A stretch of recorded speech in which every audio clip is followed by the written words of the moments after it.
Imagine a civilization so powerful, so wealthy, that it ruled the known world for centuries. Rome was the heart of the ancient empire, a city of gold, conquest, and incredible economic power.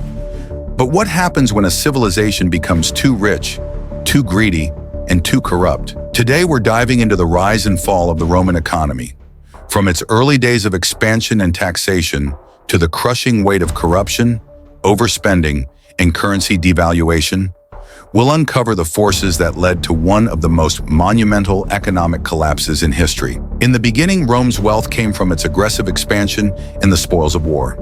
As the empire grew, so did its tax base. Roman citizens paid taxes, and the empire's provinces, newly conquered through military campaigns, were heavily taxed as well. Taxation was Rome's primary means of revenue, funding the army, infrastructure projects, and lavish public games. But with each new conquest, Rome found itself needing to fund bigger armies and larger projects to maintain its dominance. Rome's economy was heavily dependent on its military. The Roman legions were the backbone of its success, but maintaining these elite soldiers was incredibly expensive.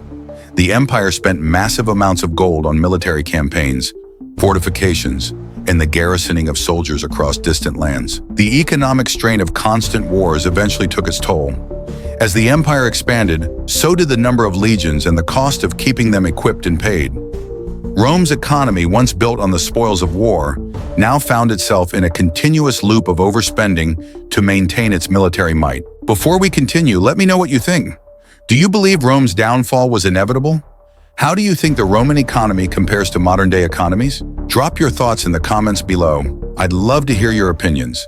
And if you're enjoying this deep dive into Rome's golden age and its eventual collapse, don't forget to like this video, comment, and subscribe for more stories like this one.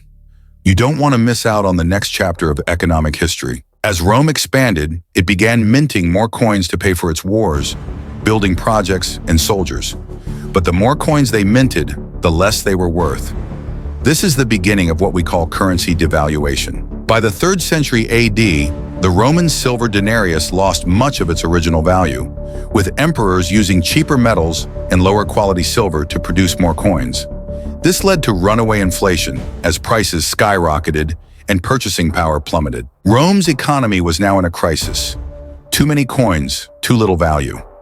This erosion of currency stability marked the beginning of the end for the Roman Empire's economic dominance. By the 4th century AD, Rome's economy was on the brink.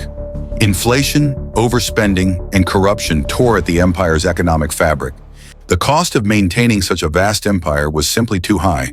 With poor leadership, economic mismanagement, and a lack of military strength, Rome was collapsing from within. The final blow came when the barbarians sacked Rome in 476 AD, but the true cause of Rome's fall was a self-inflicted wound.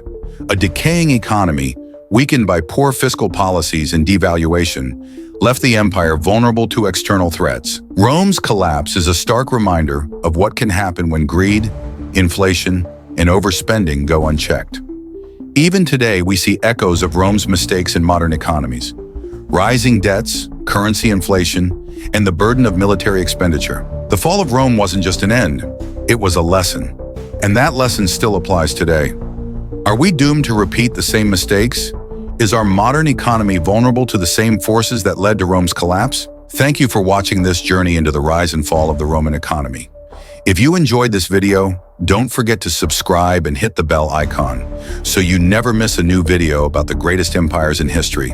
And remember, the lessons of the past are the keys to the future.